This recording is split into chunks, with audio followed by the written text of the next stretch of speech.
참으로 놀라운 사건이 기록되어 있습니다. 성경을 잘 몰라도 교회를 잘 안 다니는 사람들도 한 번씩은 다 들어봤을 만한 그런 기적이에요. 흔히들 오병이어라는 기적, 그렇게 불리죠. 예수님에 대한 소식을 듣고 많은 사람들이 광야에서 몰려왔습니다. 광야로 몰려와 가지고는 아무 대책 없이 모여든 이 허기진 이들에게 예수님은 정말 초라한 보리떡 5개, 물고기 2마리를 가지고 그들을 먹이시는 장면이 오늘 본문에 나옵니다. 자, 얼마나 정말 풍성하게 충분히 먹였냐 하면 11절에 보면 이렇게 나와 있어요. 그들의 원대로 주시니라, 그렇게 말합니다. 또 이어서 12절에 보면 그들이 배부른 후에라고 합니다. 그러니까 원대로 배부르게 먹도록 풍성하게 먹이셨던 거죠. 그리고 또 얼마나 많은 사람들을 먹이셨는가. 물론 오늘 본문 10절에 그 수가 5,000명쯤 되었다고 말합니다만은 평행 구절인 마태복음 14장 21절을 참고해 보면 먹은 사람들은 여자와 어린 외에 5,000명이 되었더라. 그렇게 그냥 5,000명이 아니고 여자 제외하고 어린아이 제외하고 5,000명이 됐다라고 말하고 있는 걸로 봐서 5,000명 훨씬 상회하는 수만 명이 먹었을 것이라고 추정이 되어지는 것입니다. 그런데도 그렇게 많은 사람들이 배불리 먹고 그렇게 남은 조각이 얼마가 되었는가 한번 읽어볼까요? 자, 오늘 본문 13절입니다. 읽습니다. 시작.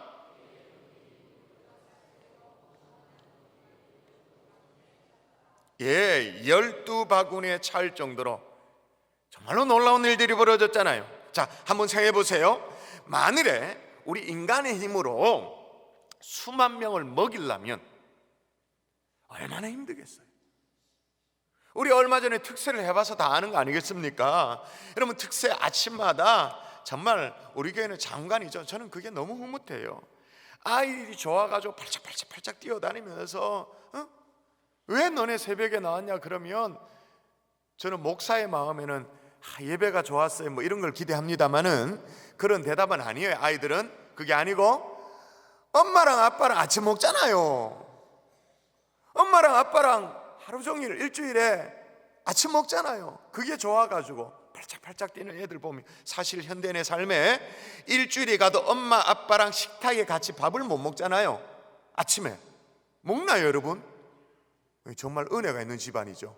못 먹습니다 웬만하면, 그죠? 근데 그걸 너무 좋아가지고 그렇게 팔짝팔짝 뛰는 모습 보면 참 아름답고 흐뭇하죠. 그런데 그 이면에는 온 성도들을 먹이기 위해 가지고 봉사하는 분들은 거의 합숙을 합니다. 합숙을 식당에서 자요.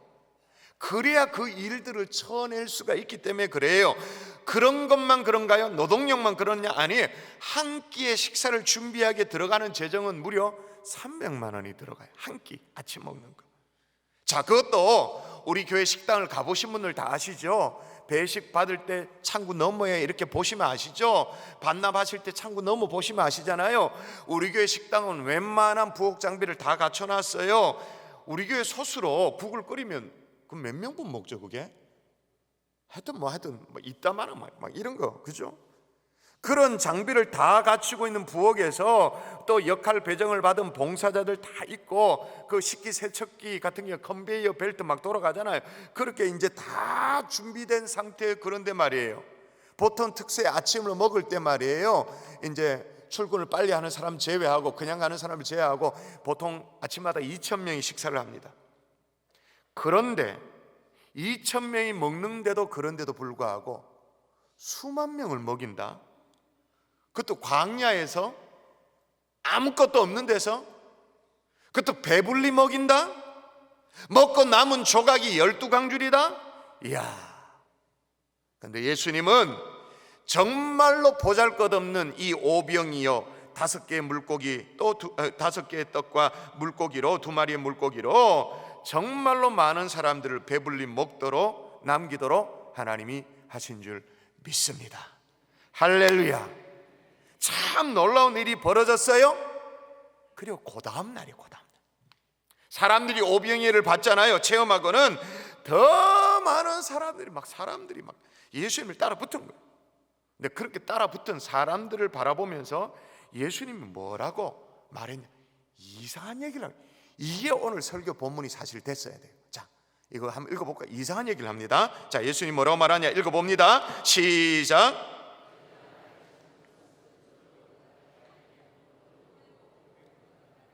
아멘.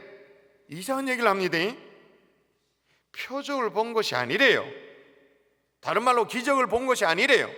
아니, 사람들이 예수님의 기적을 보고 막 따라 나섰는데, 그죠? 본 게 아니래.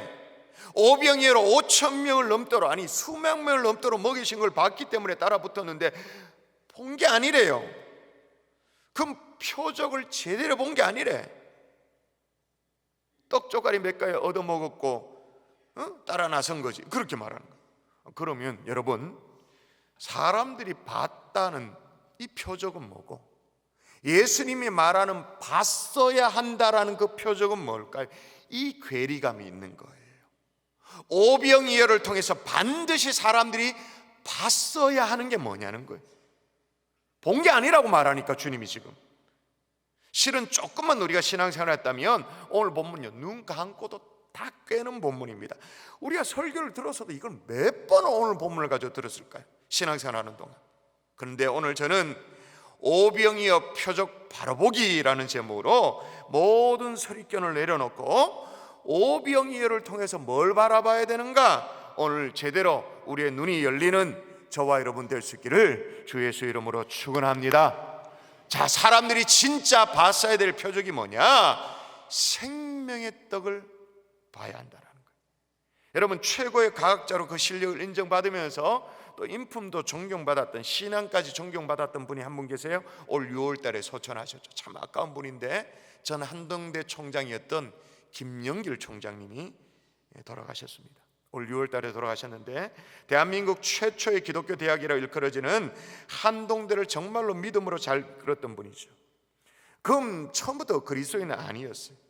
처음부터 예수 믿는 사람이 아니었어요. 그런데 이제 신앙생활 안 하는 무신론자였는데, 카이스트의 재료공학 교수로 영구 귀국하셨을 때, 미국 연구소에 있다가 영구 귀국했을 때 있었던 일입니다. 부인 되시는 분인 김영애 권사님은 정말 신실한 그리스도인이어서 남편을 수차례 전도를 했습니다. 수차례 전도했는데, 김영길 총장은 물리학자잖아요, 과학자잖아요. 더군다나 물리학자로서 도저히 해결할 수 없는 문제가 두 가지 있어요. 신앙에 입문하기 위해서 정말 양심상 이거는 정말로 이게 내가 용납이 안 된다. 두 가지 문제가 있었대요. 첫 번째 하나는 다 요한복음이에요. 물이 변하여 포도주 되어지는 사건. 우리가 몇 주 전에 살펴봤잖아요. 물을 떠가지고 날랐는데 포도주가 되었다. 그런 거짓말이 어디 있냐는 거예요. 여러분, 물이 포도주 되었다라는 것은 화학식으로 말하면 물은 뭐예요? H2O잖아요. 그런데 뭐가 바뀌었다로 포도주가 됐다라는 건 C2H5OH. 자, 이거 외운다고 억수로 C2H5OH가 됐다 그 말, 알코올이 됐다 그 말인 거예요. 그러니까 모든 것은 양보하더라도 이게 H2O에서 뭐가 좀 바뀐 것은 뭐 이렇게 된다 치더라도 없던 C가 들어가야 되는 거예요. C2H5OH가 확시니까 전혀 없었던 C가 들어가야 된다는 그런 허무맹랑한 일이 어딨냐는 거예요. 두 번째 걸림돌이 오늘 본문이 보리떡 5개 물고기 2마리로 5,000명을 먹였다. 본인이 물리학자로서 가장 기초되는 이론이 뭐예요? 물리학의 가장 기초되는 게 뭐예요? 무슨 보존의 법칙? 질량 보존의 법칙이 있는데 어떻게 말이 되냐는 거예요. 그런데도 중간에 과정은 제가 다 설명할 수 없습니다만은 하나님께서 정말로 은혜를 주셔가지고 그 뗀뗀하던 이 물리학자가 하나님 앞에 무릎을 꿇도록 그렇게 하나님 만들어 주셨어요. 예수가 믿어지도록 하셨죠. 그리고 난 이후에 고백이 뭐냐? 전 김영길 총장님의 고백이 뭐냐? 기적은 비과학적이라기보다는 초과학적인 것이다. 아멘이십니까? 신앙은 초과학적인 사건이기 때문에 과학적으로 증명해서도 안 되고 증명할 수도 없다. 그게 총장님의 고백이었어요. 자, 그러니 오늘 이 광야에서 초과학적인 사건이 일어났잖아요. 그러니까 사람들이 막 눈이 희둥그레져 버리는 거죠. 놀라 자빠지는 거죠. 그래서 막 예수님을 따라 나섰어요. 당연한 거예요. 그런데도 예수님 뭐라고 말씀하시냐? 다시 제가 읽어드릴게요. 너희가 나를 찾는 것은 표적을 본 까닭이 아니요 떡을 먹고 배부른 까닭이로다. 그러니까 진짜 표적을 본 것이 아니라고 말하는 거예요. 진짜 표적은 따로 있다. 너희들은 그걸 아직 못 봤다. 아니 기적을 보고 따라 나섰는데 진짜 봐야 될 표적이 따로 있다 그렇게 말합니다. 그러면서 27절에 이렇게 말해요. 썩을 양식을 위하여 일하지 말고 영생하도록 양식을 위하여 하라. 그 떡이 중요한 게 아니고 영생하도록 하는 양식을 위하라라고 말합니다. 자, 그러면 정말로 봤어야 되는 그 표적이 뭔지 35절의 결론으로 딱 말하는 거예요. 자, 영생하도록 하는 양식이 뭔지 같이 시작. 예수께서 이르시되 나는 생명의 떡이니 내게로 오는 자는 결코 줄이지 아니할 터요 나를 믿는 자는 영원히 목마르지 아니하리라. 5,000명을 먹이셨던 그 떡조가리 보는 게 아니라 뭘 보라는 거예요? 떡이 아니고 그 떡을 주고 있는 생명의 양식 대신 예수 그리스도 나 자신을 보라고 말하는 거예요.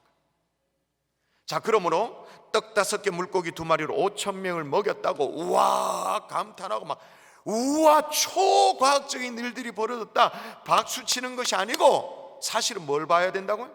생명의 떡으로 이 땅에 오신 예수 그리스도를 봐야 된다고 말이에요.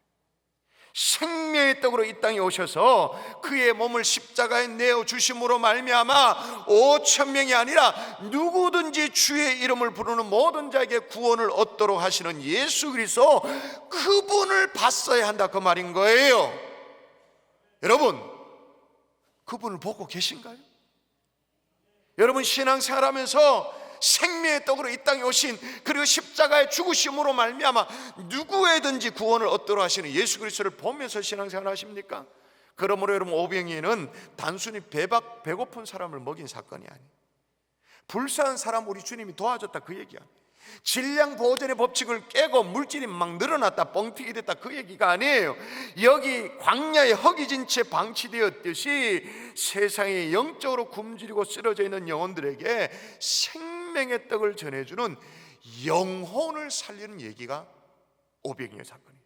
자, 보리떡으로 5,000명을 먹었다. 이게 무슨 말이에요? 5,000명을 먹이고도 12강제라 남았다 무슨 얘기예요? 생명의 떡으로 오신 진짜 보리떡, 진짜 생명의 떡으로 오신 예수 그리스도는 떼주고 또 떼주고 나눠주고 나눠줄수록 수많은 영혼을 먹인다 그 말입니다. 떼줬는데도 이게 다함이 없이 계속 나눠줌으로 말미암아 영혼을 살 수 있다. 십자가의 그 풍성한 은혜를 지금 얘기하고 있는 거예요. 여러분, 저와 여러분에게도 제자 앞에 할게 있었던 굶주리며 제자들을 쳐다보고 있었던 5,000명과 같은 영혼들이 있죠. 여러분을 쳐다보고 있는 영혼들이 있습니다. 여러분의 태신자, 여러분의 주변의 불신자들, 그 굶주린 영혼들의 외침이 들려지십니까? 내게 영혼의 만족을 좀 달라고, 영혼의 양식을 좀 얻도록 해달라고. 여러분, 그들에게 필요한 것은 떡을 좀 더 나눠주는 게 아니에요. 12강절에 남기도록 하는 그런 게 아니에요. 생명의 떡을 맛보도록 해주는 것이 그들에게 필요한 것인 줄 믿습니다. 육적인 오병이어가 아니라 영적인 오병이어가 그들에게 필요한 줄 믿습니다. 그래서 지난 주간에 우리가 44개 구역에서 태신자를 모셔놓고 생명의 떡을 나눠주기 위해서 구역별 행축을 진행했었습니다. 아까도 광고 보셨습니다만 이번 주간에 예고된 구역이 109개 구역입니다. 109개 구역. 다음 주일을 지나고 또 예고된 게 88개 구역에서 태신자를 구역에 모셔놓고 생명의 떡을 나눠주겠다고. 그래서 1층에 보면, 들어오다 1층에 보면 프라미스로 앞에 불꽃 마크가 이렇게 붙여져 나가는 그런 모습을 보게 될 거예요. 여러분, 추수의 계절, 이 깊어가는 가을에 죽어가는 영혼들을 살려내는 저와 여러분 될 수 있기를 주의 이름으로 축원합니다. 굶주린 영혼들을 먹이는 은혜가 있기를 주의 이름으로 축원합니다. 자, 그러면 그 굶주린 영혼들을 어떻게 어떻게 먹일 수가 있는가? 굉장히 많은 단계가 있습니다만 오늘 시간이 없어요. 굶주린 영혼들을 일단 그 시작이 뭐냐? 긍휼히 여겨야 돼요. 불쌍히 여겨야 돼요.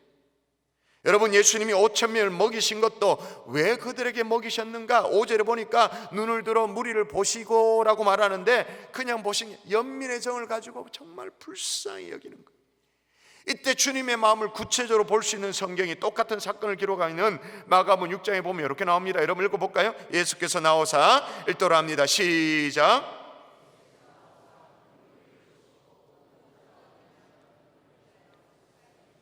어떻게 여기셨다고요? 불쌍히. 이게 굉장히 중요한 단어예요. 그게 뭐 불쌍히 여기는 게 뭐 보통이지, 근데 그게 정말로 중요한 거예요.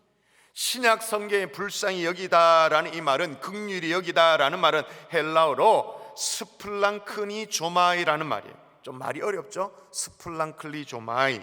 이 단어의 뜻이 뭐냐? 내장을 뜻하는 스플랑크나에서 온 거예요. 20세기 초에 최고의 어떤 영성신학자라고 일컬어지는 헨리 나운이 뭐라고 말했냐, 이 부분을 이렇게 했어요. 스플랑크나는 우리 몸의 내장을 말하는데, 복음서에서 예수님의 긍휼에 대해서 말하면서 내장이 움직였다고 말하는 것은 무언가 아주 깊은 감정을 표현하고 있다. 그렇게 다시 말하면 예수님이 불쌍히 여기는데, 긍휼히 여기는데 어느 정도로? 내장이 흔들릴 정도로. 내장은 거의 안 흔들립니다. 우리 사지백체 가운데 가장 안정감 있게 딱 모여있는 게 내장입니다. 근데 이게 흔들릴 정도로 고통을 느끼며 불쌍히 여겼다, 그 말인 거예요. 자, 여러분, 그런 내장이 흔들리는 예수님의 긍휼이 뭘 가져왔는가? 따라 하십시다. 기적을 불러왔다. 한 번 더, 기적을 불러왔다. 여러분, 여기 말하는 긍휼은요, 단순한 연민의 정이 느껴졌다, 그런 의미가 아니에요. 너무나도 강력해가지고 기적이 일어날 정도로. 복음서의 스플랑클리조마이라는 이 단어가 12번이나 기록되어 있는데, 이게 몽땅 다 기적과 연결되어 있습니다. 예를 들면 예수님이 유로교상을 떠날 때 맹인 두 사람이 와가지고 애원합니다. 주여, 우리를 불쌍히 여겨 주옵소서. 다윗의 자손이여, 우리가 눈뜨기를 원합니다. 그렇게 말하니까, 자 보세요, 한번 읽어볼까요? 자, 읽어보십시다. 예수께서, 시작. 예수께서 불쌍히 여기사 그들의 눈을 만지시니 곧 보게 되어 그들이 예수를 따르니라. 할렐루야. 주님이 내장이 진동하도록 불쌍히 여기면 기적이 일어나는 거예요. 12번이 다 똑같아요. 한 문둥병자 고쳐줄 것을 간구해요. 그 모습을 보고 예수님이 어떻게 했는가 또 읽어보십시다. 자, 예수께서, 시작. 예수께서 불쌍히 여기사 손을 내밀어 그에게 대시며 이르시되 내가 원하노니 깨끗함을 받으라 하시니 곧 나병이 그 사람에게서 떠나가고 깨끗하여 진지라. 예수께서 불쌍히 여기사 손을 내미시니 나병이 떠나가는 거예요. 할렐루야. 나인성 가부의 아들 죽었을 때도 마찬가지예요. 주께서 가부를 보시고 불쌍히 여기사 울지 말라 하시고 그 다음에 어떻게 돼요? 죽은 아들 살려주시잖아요. 여러분, 잘 기억하셔야 됩니다. 우리 주님이 불쌍히 여기시면, 다른 말로 긍휼히 여기시면 기적은 일어나는 줄 믿습니다. 그래서 여러분, 저와 여러분이 기도할 때 저를 따라 기도합니다. 맨날 시키면서 뭐라고 말해요? 주여 은혜를 주옵소서. 기도 말을 바꾸면 어떻게 해요? 주여 불쌍히 여겨 주옵소서. 이거는 뭐 다른 미사옥구의 기도 제목보다 가장 강력한 기도 제목이에요. 주여 불쌍히 여겨 주옵소서. 왜? 주님이 불쌍히 여기면 기적은 일어나니까. 아멘이십니까? 근데 오늘 본문에 보니까 무리를 주님이 불쌍히 여기셨대요. 주님 불쌍히 여겼어요. 불쌍히 여기신 건 맞아요. 근데 여느 때와 완전히 달라요. 불쌍히 보시고 바로 뭘 어떻게 해주지 않아. 제자들에게 물어. 특별히 빌립에게 물어.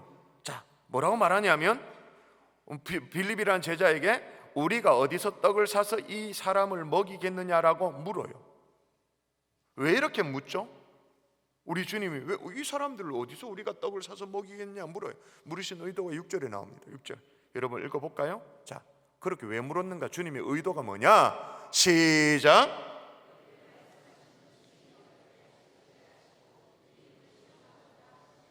빌립을 뭐 하기 위해서? 시험하기 위해서. 뭘 시험하기 위해서? 불쌍히 여길 줄 아는 마음이 있는지.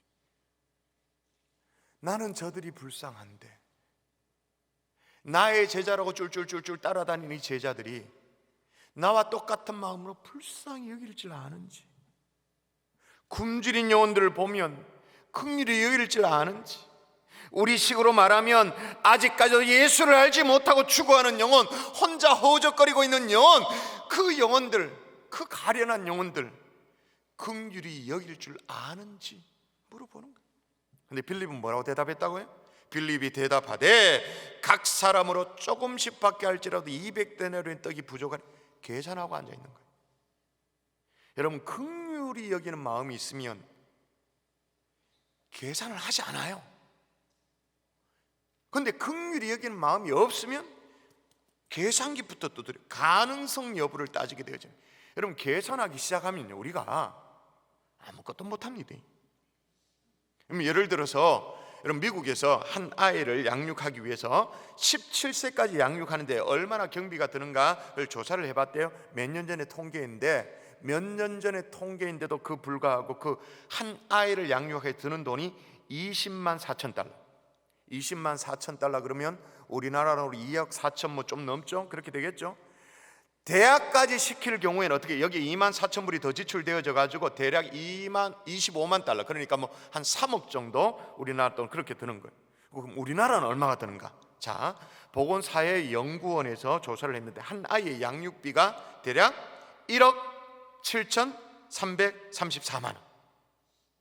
대학 졸업까지 시키면 경비가 여기다가 2억 3천이 더 붙어요. 2억 3천이 더 붙어가지고 대략 경비가 얼마? 한 아이 4억이 드는 거예요. 그러니까 미국에서 아이 양육비에 비해서 우리나라 양육비가 더 올라요. 더 높아요. 더 높은 거예요. 왜냐하면 미국은 고등학교를 졸업하면 다 출가하잖아요. 자기가 학비를 대잖아요. 그까지 끝나는데 우리 대한민국은 부모가 늙어 죽을 때까지 애프터 서비스를 해야 되니까 양육비가 너무 올라가는 거예요. 근데 여러분, 생각해 보셔서 이게 옛날 통계인데도 불구하고 한 아이가 4억이래. 그럼 애가 둘이면 뭐예요? 8억. 셋이면 어떻게? 12억. 앞이 놀아지. 자, 근데 여러분, 이거 계산했으면 둘째를 낳았을까요? 이거 계산하면 셋째? 이거 계산했으면 박춘서 목사님 넷째? 16억. 와. 목사 사례받아 16억. 와. 안 했을지도 모르죠.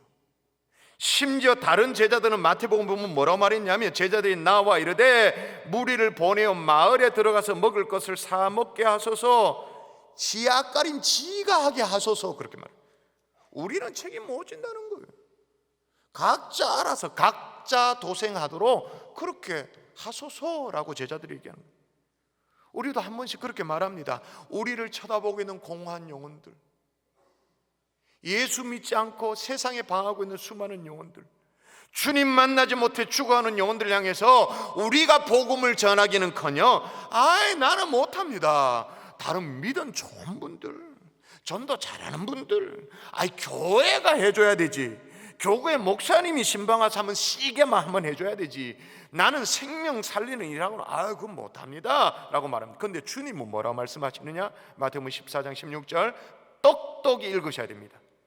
우리는 못한다고 손사리를 치는데 주님 뭐라고요? 예수께서 시작,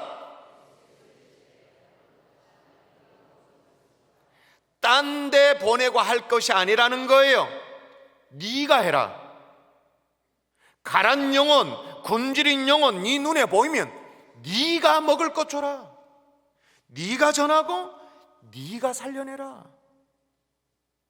여러분, 이거 나를 향한 주님의 음성으로 들을 수 있기를 바랍니다. 오늘 나에게 주시는 주님의 음성으로 준엄하게 들을 수 있기를 주의 이름으로 축원합니다. 여러분이 억지로 아멘을 하긴 했습니다만, 이런 말씀을 드리면 일단 부담부터 확 물려. 내가 무슨 죄로 영혼을 살립니까? 내가 무슨 근데 어떻게 주께로 인도할 수 있는가? 한번 따라할까요? 연결만 해도 된다. 연결하기만 하면 되는 거예요. 여러분, 피터 드러커라는 21세기의 정말 경영학자잖아요. 뭐라고 말했냐면 21세기는 서비스 시대라고 말합니다. 근데 그 서비스의 본질이 뭐냐? 연결시키는 거, 전달하는 거. 그런 가운데 미국의 위대한 대통령으로, 지금까지도 존경받고 있는 대통령으로 일컬어지는 사람이 뭐 링컨도 있고 합니다만은 도널드 레이건을 얘기 많이 하죠. 레이건 대통령. 과거에 영국의 대처 수상이, 과거입니다, 대처 수상이 레이건을 만나고 그 소회를 소개하는데 뭐라고 말했냐면, 이제 대처 수상이 하는 얘기예요. 그가 탁월하다는 생각이 들지 않았다라는, 그 명성만큼이나 온 미국인이 그렇게 존경할, 민주당 공화당 할 것 없이 그렇게 존경하는 레이건이 그가 탁월하다고 느껴지지 않았다. 근데 중요한 것은 뭐냐? 그에게 어떤 문제를 물어봐도 그는 이 문제를 누구에게 물어봐야 할지 확실히 아는 것 같았다. 다시요, 누구에게 이 문제를 물어봐야 할지 확실히 아는 것 같았다. 그래서 과거 지식 사회에서는 노하우의 시대였다고. 노하우가 뭐냐? 경영의 노하우가 뭐냐? 살림살이의 노하우가 뭐냐? 이게 아주 중요한 시대인데 이제 그런 시대는 지나갔다라는 게 노하우가 아니고 어떻게? 노웨어의 시대. 어디 있느냐 그거? 어디 가면 알 수 있느냐? 어디 가면 그 정보를 알 수 있느냐? 어디에 누구에게 물어보면 되느냐? 근데 오늘 이 본문에도 이 문제, 이 영혼에 대한 문제, 이 수많은 영혼의 문제, 이걸 누구에게 가져가야 될지 아는 사람이 한 명 있었던 거예요. 제자 중에 한 사람 안드레. 예수님의 제자 중 안드레가 한 아이를 데리고 주님께 갑니다. 그럼 뭐라고 말하냐? 안드레가 예수께 여짜오되 여기 한 아이가 있어 보리떡 5개와 물고기 2마리를 가지고 있나이다. 주님이 이걸 기쁘게 받으시고 감사 기도를 하시고 어떻게 해요? 5,000명을 먹이시는 거죠. 5,000명을 먹이는데 결정적으로 기여한 안드레가 한 게 뭐냐? 딱 하나인 거예요. 여기에 한 아이가 있어. 주님께 가져간 거예요. 데려간 거예요. 이 대목에 대해서는 작년에 우리 12제자 시리즈를 할 때 다 말씀을 드렸습니다. 사실 여러분, 예수님은 제자들에게 없는 떡을 너희들이 만들어내라고 말한 적이 없어요. 돈을 어떻게 쳐 들어가서라도 밀가루 빻고 떡 만들어, 너희들 떡 만들어라, 방앗간만 해가지고 만들어라, 그렇게 말한 적이 없어요. 뭐예요? 그냥 뭐만 시키라는 거예요? 연결만 시켜라. 생명의 떡은 내다. 내가 여기 있다. 연결만 시켜라. 마찬가지예요. 여러분, 우리가 영혼 구원을 위해서 우리가 해야 될 일이 있다면 그 막 성경을 줄줄줄 외워가지고 막힘없이 전도를 하고 아주 논리적으로 그들을 막 설복시켜내고, 그래서 십자가를 증거하고 막 믿어지도록 만들어내고, 그런 게 아니라는 거예요. 그런 게 어떻게 해요? 주님께 연결만 시키라 그 말이에요. 내게 될 거면 오라 그 말이에요. 우리식으로 말하면 뭐예요? 구역 행복한 사람들 구역 행축의 자리에 데려놓아라 그 말이에요. 혹은 오늘 주일 예배 자리에 약속하고 데리고 와서 혹 궁금해하는 거 있다면 설명해주고. 에이, 그런 것 가지고 어떻게 한 영혼을 구원하는데 요긴하게 쓰임받게 되어질겠습니까? 좀 더 뾰족한 수가 있어야 되지 라고 그렇게 생각할지 몰라요. 사실 여러분, 안드레도 오병이어를 가진 아이를 예수님께 소개하긴 했습니다. 연결하긴 했습니다. 근데 이게 별 시원찮다라는 생각을 가지고 연결했습니다. 자, 그래서 뭐라고 말합니까? 이것이 많은 사람에게 얼마나 되겠사옵나이까? 얼마나 되겠사옵나이까? 이게 무슨 말이에요? 제가 이렇게 데리고 오기는 하지만 기껏 이것 가지고 뭘 어떻게 할 수 있겠습니까? 그렇게 말하죠. 이 대목에서 스펄전 목사님 아주 유명한 얘기를 합니다. 믿어라, 계산은 하나님이 하신다.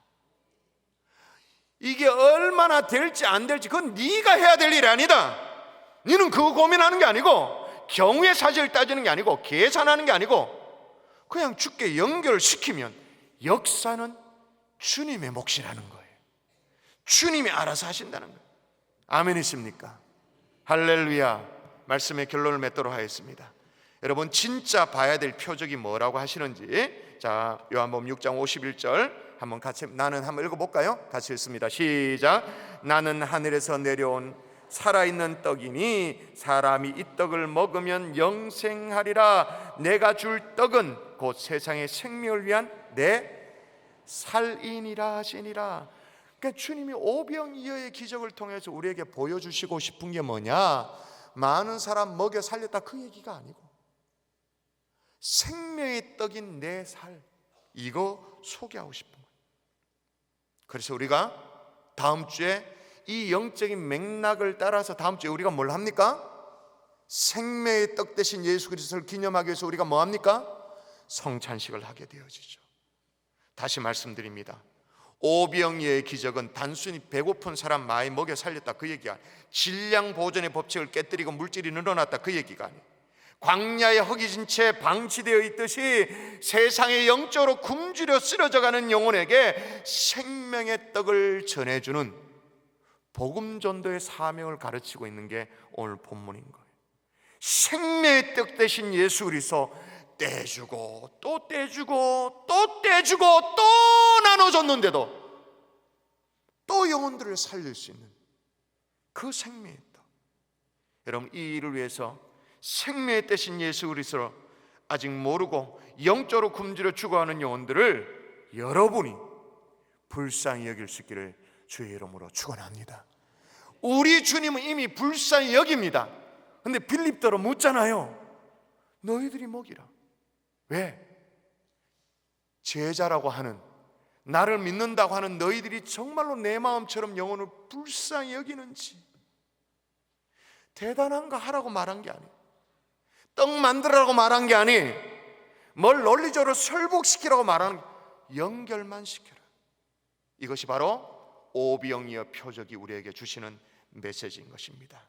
이 시대에 또 다른 영적 오병이어를 일으켜서 정말 하나님이 기뻐하시는 일들을 일으켜내는 하나님의 종들 될 수 있기를 주 예수의 이름으로 축원합니다.